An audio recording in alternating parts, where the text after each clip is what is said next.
Warrant for Monday, June 3rd to order. First item on the agenda is welcome and public comments. Is anybody on the group for public comments? We have no one online. No one online. Okay, thank you. On consent agenda, minutes from the RGB full board meeting of Monday, May 13th. Motion. Second. Second. Any questions, comments, and changes on the minutes? I have one, and I apologize if I'm misremembering this, vote, under, it's, 9:10 here, take the minutes, one abstention, two in favor. I recall myself, Charles Putney and Tim Kane voting in favor. Perhaps I'm misremembering that detail, and if so, I apologize. I just want to be sure that the minutes reflect. 3-4. Thank you. That's all that I have. Seeing none, all in favor, of the minutes? Aye. Okay, payroll warrants 1043 and 1045. So moved. Second. Any questions on the payroll? Seeing none, all in favor? Aye. And vendor warrants, 1044. So moved. Second. Second. Any questions on the vendors? Seeing none, all in favor? Aye. Okay, cash flow, again, that's always included in your Dropbox. Committee report, education facilities committee. Yes, we met last Monday and basically went over, talked about the drop enrollment, what we could do to kind of better that, some strategies around that, and that are being affected by not having teaching positions or turnover. And the scheduling that with MAU, so we're trying to figure out how to coordinate a little better on that as well. We developed a list of topics to tackle in the future. We're try to meet more to tackle topics as well. Our report. I see they had a open house for the 5th graders. Yes. I think that's a good idea to get to, because I noticed in that magazine I get, because one of the young ladies mentioned how she came and visited when she was in the 5th grade, I think it was, and then right away she got interested, and then she signed up for Cosmetology. She got her certification already on the work. So, Yeah, those early visits here at the tech center are important to build future capacity for the school. And we've done them for those types of events for a very long time, and they sort of pay off. And we hear in our survey results about how to learn about Southwest Tech. When I saw it on a tour, I saw it, and I was great. yeah, it's nice that you go down to the 5th grade, beside the 8th. Yeah, That early. yeah, start early, absolutely. Okay, action on field trips, HOSA to Houston. That was, included in our new package that we received in front of us today. Yes, they are in the Dropbox. There's an oversight, they're in there now, and they're also issued a hard copy in front of you. The first field trip is for HOSA, which is our Health Occupations Student Association, and that's down in Houston, Texas, for the national competition, which is going from June 25th to June 30th. There are 7 students in it. So moved. Okay, we have a motion and a second. Any discussion on this? Have a great time. We've got some. That's it. All in favor? Aye. And then we have a second one to Orange County Convention, Florida, for future business leaders of America. Yes, so this is for the business program for FBLA. There's also a CTSO trip from June 14th to July 3rd. Most police are over. Just 2 students going on this trip with 2 chaperones, and we're down to Orlando, Florida. Second. Okay, all in favor? Aye. Thank you. Okay, under nominations. We have first two have been deleted. Next one is resignation and retirement. You received a letter here. Yes. We had scratched the nominations for assistant director and workplace learning coordinator. The interviews have just wrapped up last week, and the committee has not made a decision as of this morning. So we're anticipating probably a quick, just Zoom meeting next week. Probably won't take more than 10 minutes, and they will have nominations ready for the committees. They're just not ready for today. So we didn't want to rush them.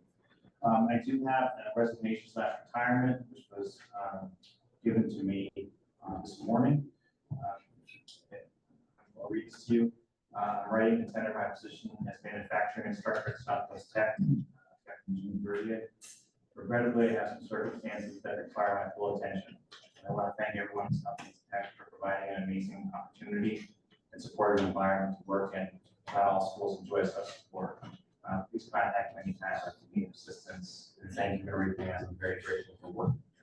Tim, our manufacturing instructor, for the last 4 to 5 years. He stepped in temporarily after retirement. And he's carried the program ever since. He's done a very good job, particularly his welding skills, getting students certified, welding certifications, and collaborating with Loveland Tech Center staff to get those certs. It's very hard to get. So Tim's done a very good job, and I want to thank him publicly for his work. And we'll be looking for a new manufacturing instructor after. We're gonna have someone in there for the start of the school year. It's gonna be hard to fill. And to be honest with you, it's a tough time filling it last time. And we luckily found Tim, who had already worked here with us as a paraprofessional and had experience in that area, so he was able to step in and help us. So he will be missed. He's been a great asset to the school. If we have a motion with regret for Tim Owen. With regret. Second. Comments? Seeing none, all in favor? Aye. Okay, we have a LNA nomination. Yes, there was one nomination that missed the agenda updated this morning, which showed the hard copy in front of you and also in the Dropbox. That is for our permanent LNA administrator, Patricia Song. We had hired her temporarily, I believe 2 months ago, about 2 months ago at our board meeting. And this is going to be a permanent replacement for, she's going to do non-program to the different, it's been updated. All the information is there. If you have any questions, Bob is here to answer them for you, but it's just making her permanent rather than temporary. That's it. Okay. Motion to accept Patricia Paulson. Second. Second. Any questions? Seeing none, all in favor? Now adult education update, Bob. I'll leave Bob. Okay. Absolutely.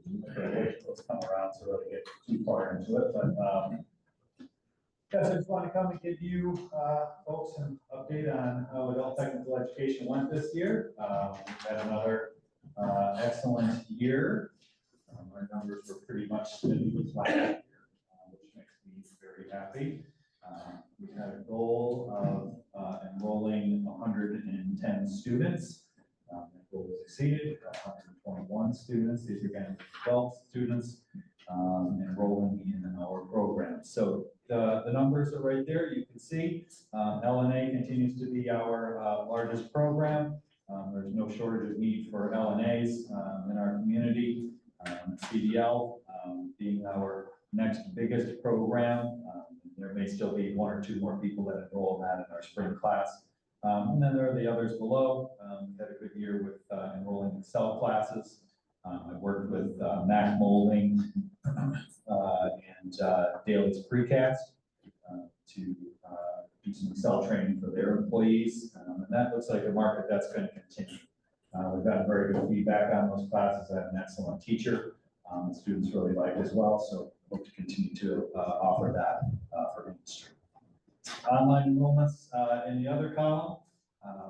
Those classes, I don't push real hard, but they are there for folks. So we do certainly get people that are interested in those as well. In-person classes, the success rate, the completion rate is significantly higher. Or here in person, you are much more likely to complete the class, and that's obviously our goal. So that's why I work much harder on those in-person enrollments, as you can see by the numbers. We have some new programs starting for next year, some of which you have heard about, I bolded the program if it's new and the instructor if it's new down there for you to take a look at. Very excited about these. Massage therapy will be starting here at the end of August. We have 4 people enrolled for that now, looking to fill 2 more seats. If anybody else wants to be a massage therapist, just go ahead and send them my way. I'd be happy to interview them. We have a butchering class, which is full, that is starting here July 8th.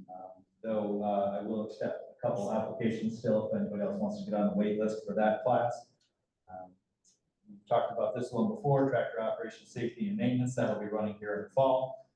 Eric, our forestry teacher, teaching that. He will also be teaching a couple-day heavy equipment operation class for the Vermont Local Roads Program. That's a program of the Vermont Agency of Transportation. They work to get local DPW employees trained in certain areas, specifically welding, heavy equipment, leadership. We've contracted with them for welding as well as heavy equipment operation. So Eric will be teaching that. And then Brad Dewey is training to be a second CDL instructor as well, so we can expand capacity in that program.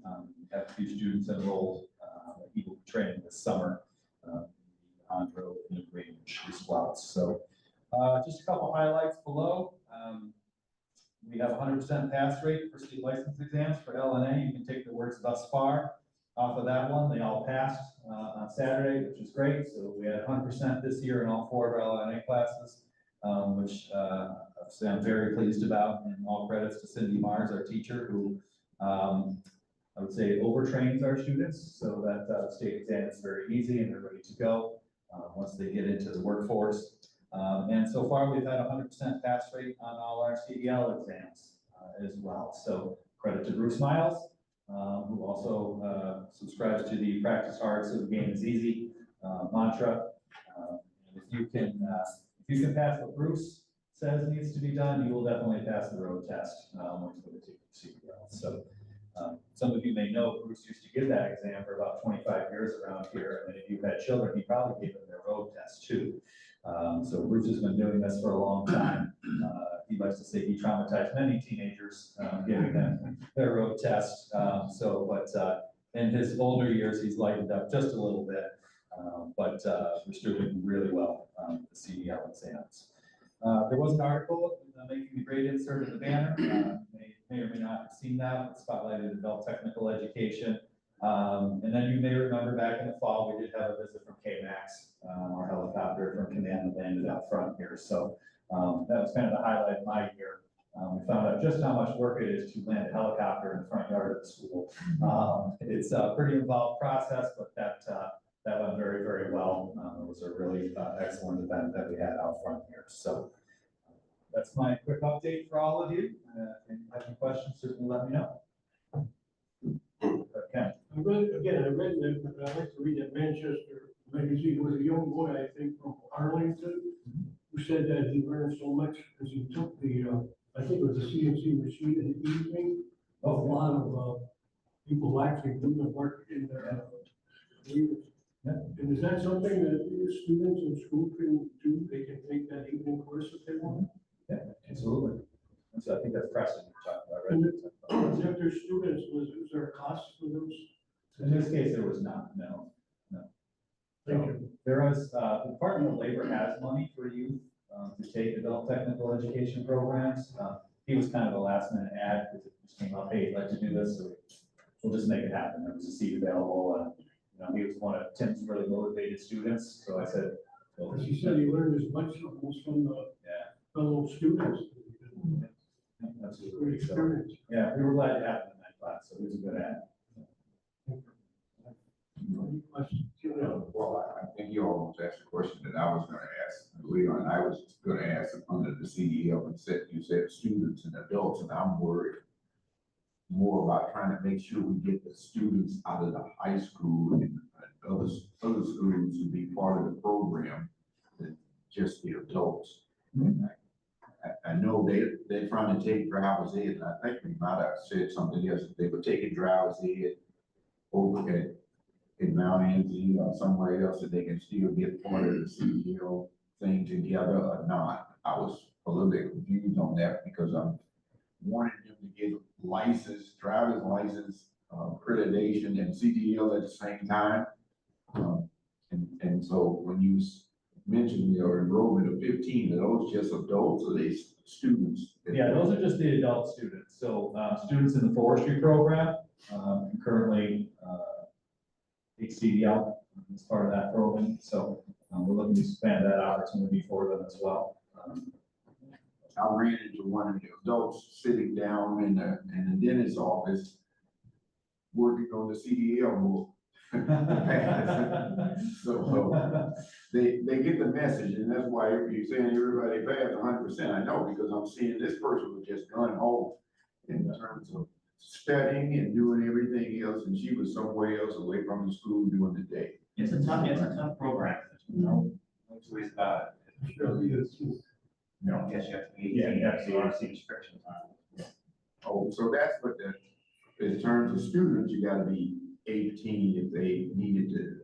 Do that, because it's a lot of opportunities for them out there as young drivers, as soon as they hit 18, to be able to take part of the CDL thing. Everybody thinks you gotta be driving a big old truck, trailer truck to do that, but you use a lot of things you use CDL license for. Yeah, and we're training for CDL Class B, which is essentially straight trucks, dump trucks, fuel trucks, those types of things. Anything that's really not a tractor trailer, and under 26,000 pounds gross vehicle weight. So, we take pretty seriously the maturity of the students that we allow to do that as well. I'm sure you all know some 18-year-olds that you wouldn't let behind the wheel of a bicycle. And there are other 18-year-olds who are highly mature and responsible, and we have some of those who are doing their CDL training right now. So we're prudent and careful about who we allow to do that through the forestry program as well, making sure that we're getting the right 18-year-olds. I didn't realize that there was an age limit, because then I said, when I was in high school, I was a student bus driver. They didn't require the CDL license in Birmingham, Alabama at the time. Along that line, and I'm saying, well, I won't tell you how many years that was ago. But being a driver, and I'm saying, well, I think we have an opportunity, because everybody's talking about bus drivers. And I'm saying, well, we have a real opportunity to go down on the line and try to work out something to be able to get students or somebody else to start working on the program to do that. And I'm saying that because I see a lot of job opportunities in other areas, and we have age restrictions, and we have other types of restrictions on them that don't allow us to go down and reach to the younger people that have an opportunity to learn. So when they do come to that point, they can take advantage of those things. And I'm hoping that to knock down some of those barriers if we can, so we can keep going, just like you're doing in the introduction courses to the city. So I'm trying to go down and get everybody interested. And so when they get to this level, they can take advantage of it. So what would have to happen? Obviously, it won't be anytime soon, because there's already new programs occurring between 24 and 25. What would have to happen in coming years for there to be more diversity in adult education trades, such as plumbing and electrical work? Well, plumbing and electrical work, to be honest with you, those are apprenticeship programs, and those are run through Vermont Technical College. So that's an area that I probably would not be putting my feet into, just because that's not something that we can train for here. That's Vermont Tech's area. So we would not be able to, we would not be able to, service Southwest Vermont, because, we'll be stepping on their toes, I don't understand why. Yeah, that'd be part of that. It's an apprenticeship program, so that's something you set up. I have to have a graphic here to explain all this, but, there are essentially 5 parts to an apprenticeship program, right? And the first is always the student and the employer.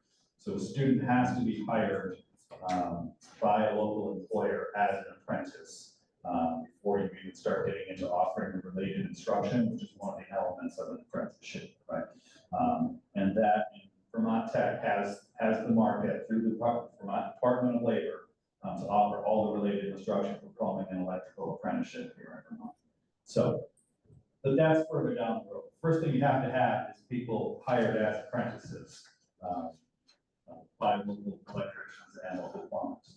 One of the things that we run into here in this area especially, we were talking about this in another meeting, is that, and we run into this through work-based learning too, is that they are so busy that they're not taking on apprentices right now because they don't necessarily have the time to train. And also, some contractors in this area are also reluctant to take on apprentices because what they found is they apprentice them for the 5 years and then they disappear over to Albany where they make a heck of a lot more money. And so those are some hurdles that we run into getting people into apprenticeships, especially in this area. And that trickles down to offering related instruction for the reasons I just mentioned. Vermont Tech has the contract with the Vermont Department of Labor to run that. Plus, we would have to have a critical number of students to do that. Without people being hired as apprentices, we don't necessarily have the people to go into any sort of apprenticeship class.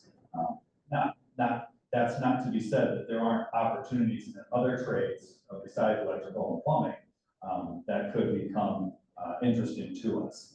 The hurdle here, and I've been saying this to our representatives and in our legislature, carpentry specifically in contractors in Vermont do not have to be licensed, right?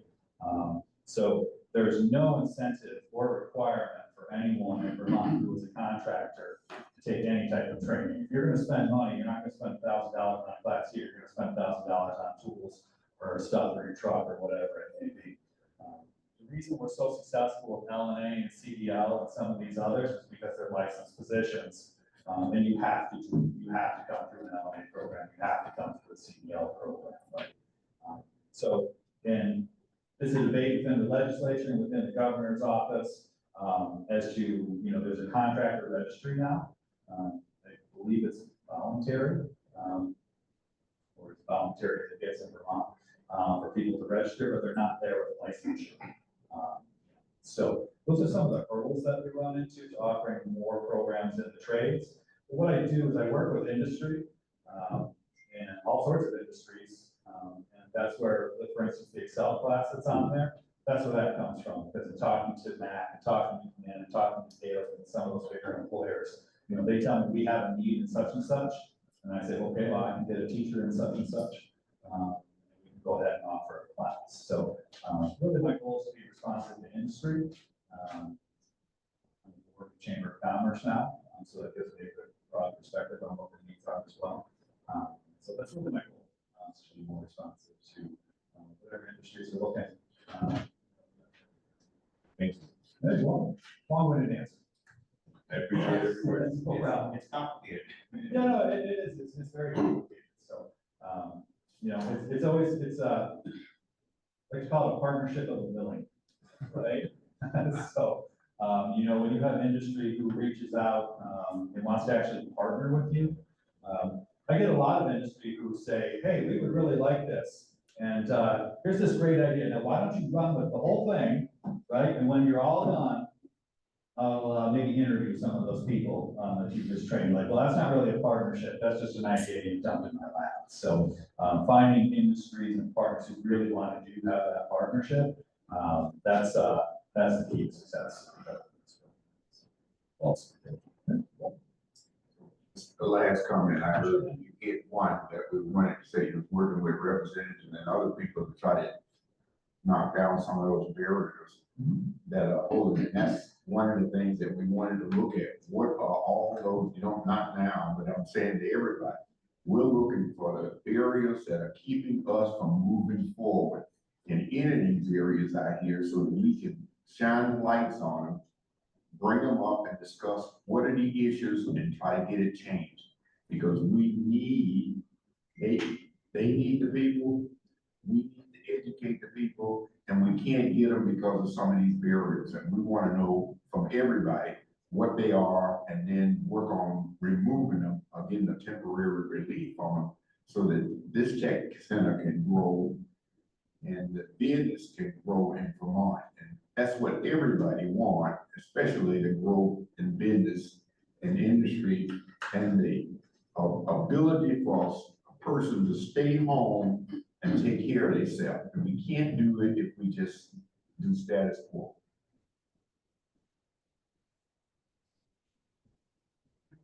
Questions on adult education? I would just like to thank Ron for his work with adult education. You know, he's been able to, over the past several years, sort of stabilize adult education and take a look at what the community needs.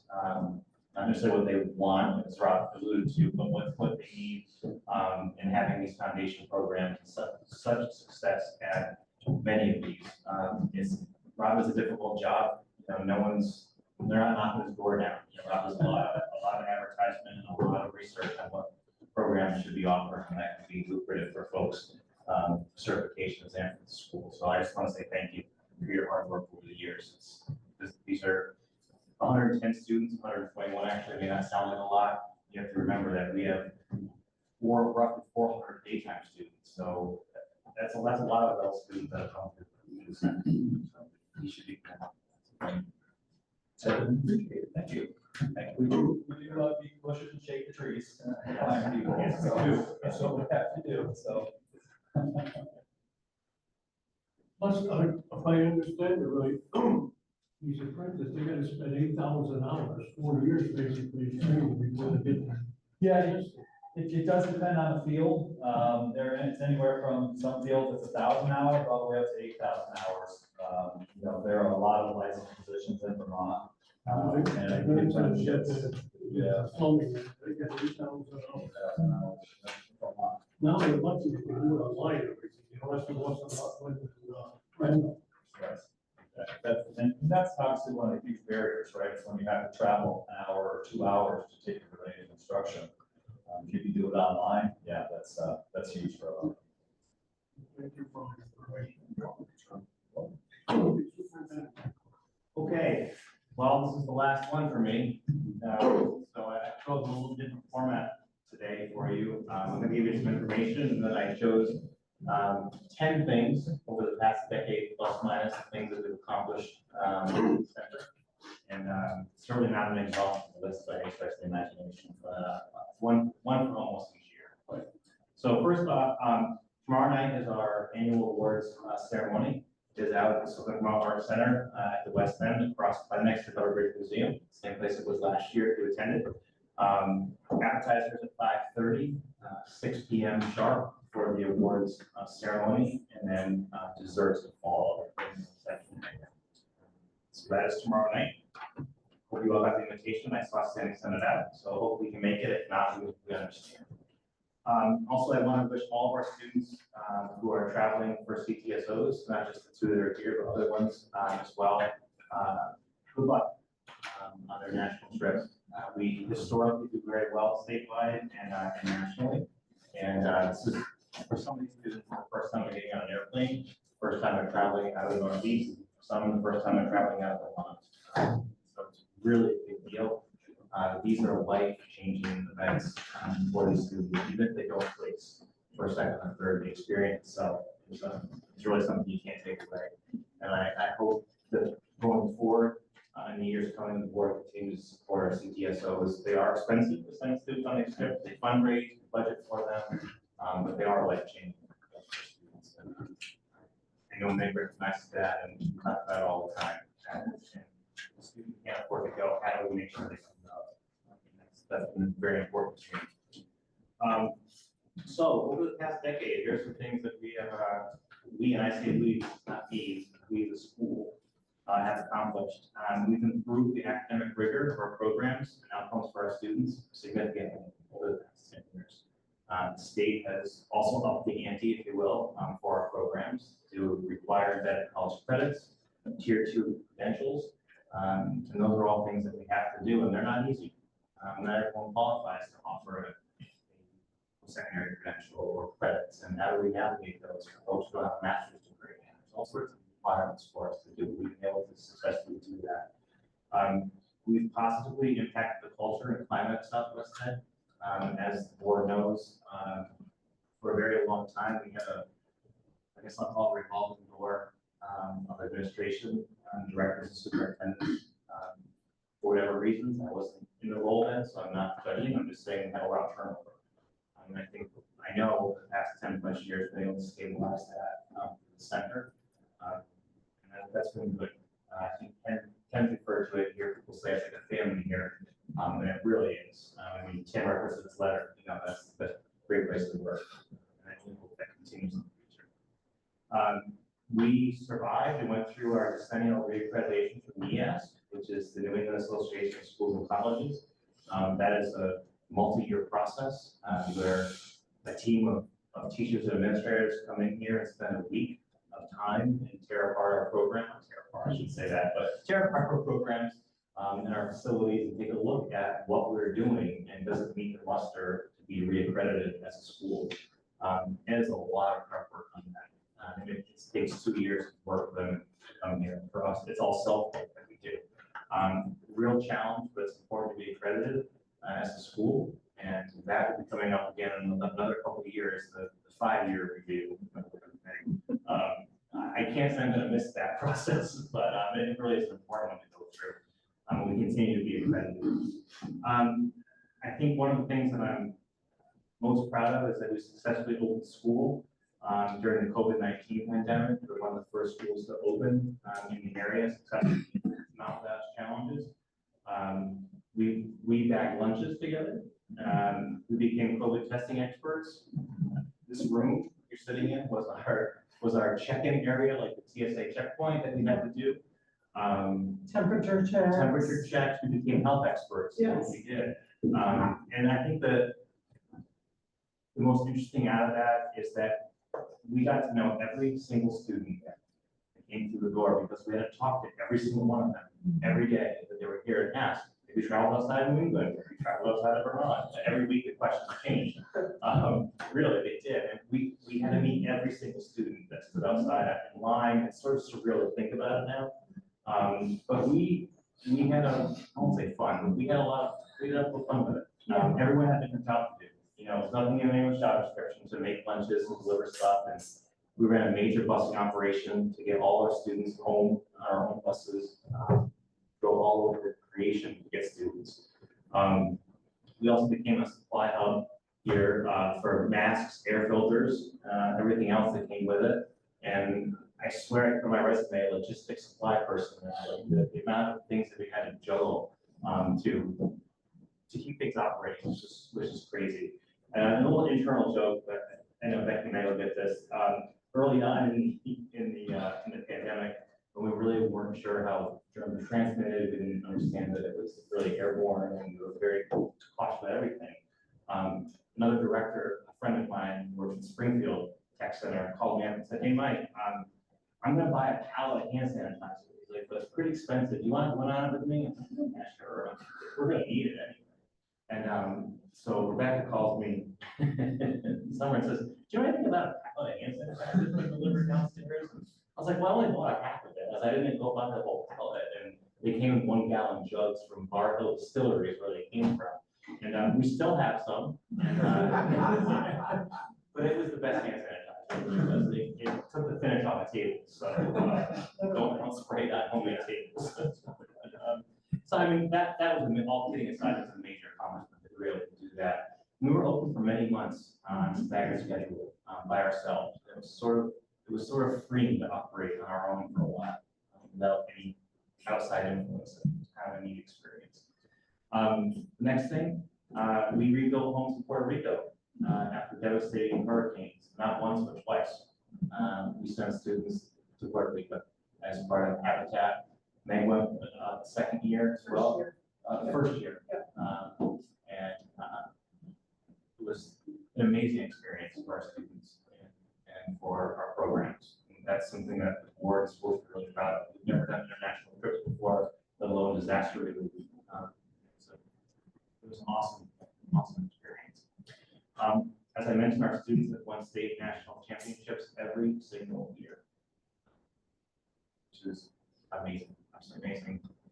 We opened a new graphic arts program that has been very successful. We've hired many people, we've seen a lot of people come and go over the past decade. I think that we have a fantastic staff here. I think you have a fantastic faculty and staff and a fantastic center that I know will continue to thrive.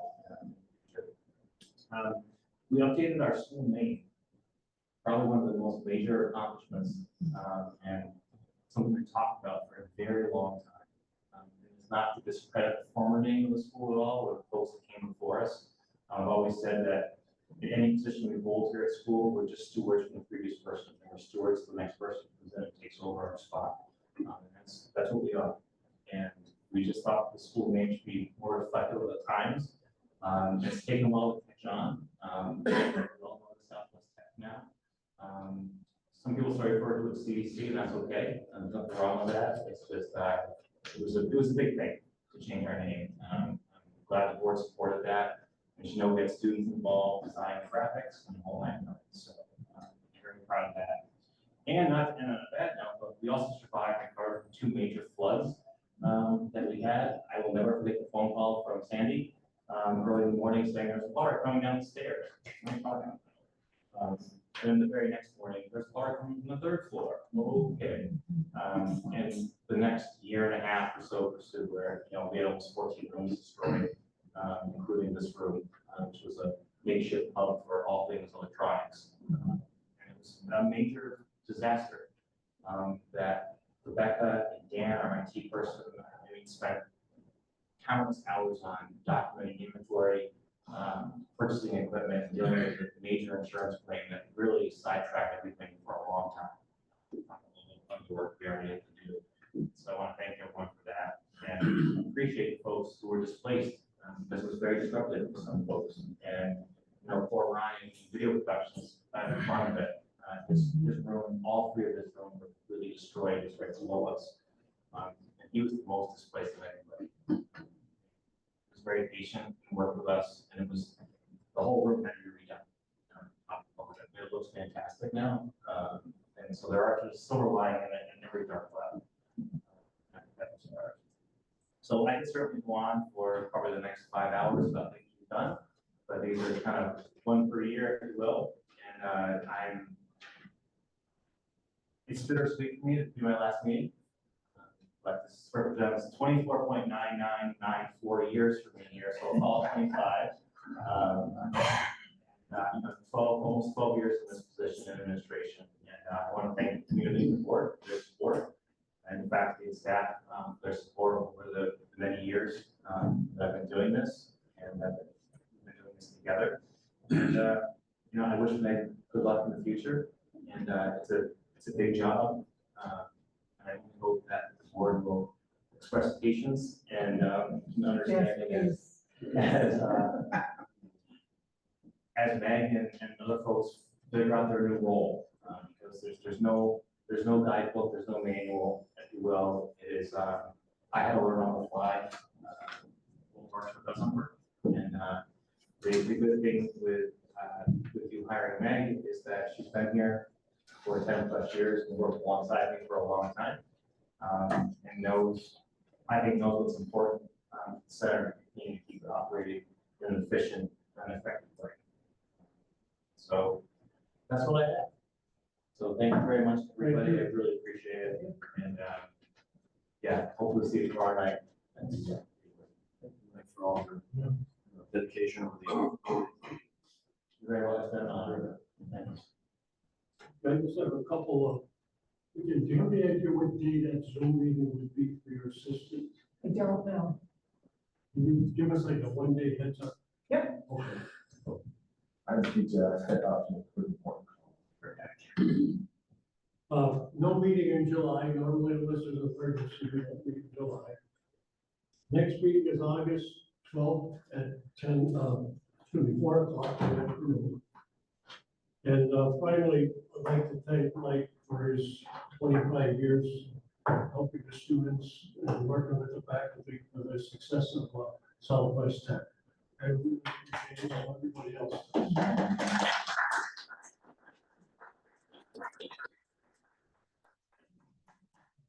Absolutely. Anybody else have anything to say?